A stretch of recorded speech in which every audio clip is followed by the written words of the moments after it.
dahil nakabili tayo ng ticket ni Lee Jae-wook para sa fan meet niya sa September, balak kong mag-binge watch ng mga K-drama na pinagbidahan niya.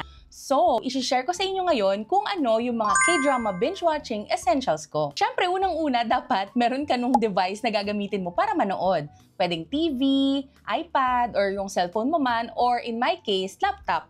Siyempre, para mas malaki mo makikita yung mukha ng opa na papanoorin mo. Number 2, dapat meron kang tissue.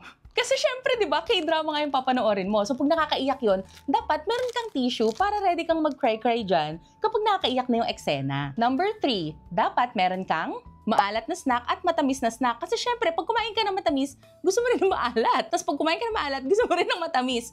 So, ayan, ilista nyo yan. Dapat meron kayo nito. And number 4 na must-haves kapag magbe-binge watch ka ng K-drama ay GSM Blue. Pero bakit dalawa? Isa lang. Isa lang syempre. Kalmado lang tayo dito. Alam nyo guys, ito talaga yung gusto kong iniinom kapag nanonood ako ng K-drama. Kasi hindi nyo na ito kailangan haluan ng kung ano-ano. I-ref nyo lang. Tapos, yun na yun. Ready to drink na siya. O, diba? And last na must-have ko kapag nanonood nga ako ng K-drama ay, syempre, tubig. Para lagi tayong hydrated. Syempre, pag iyak-iyak ka dyan, ganyan, kailangan meron kang water para pag nauhaw ka dahil sa snacks mo or na-dehydrate ka na, kakaiyak mo, ganyan, syempre, dapat meron ka ring water. So, that's it. Sa susunod na K-drama binge watching nyo, don't forget ang ating mga must-haves.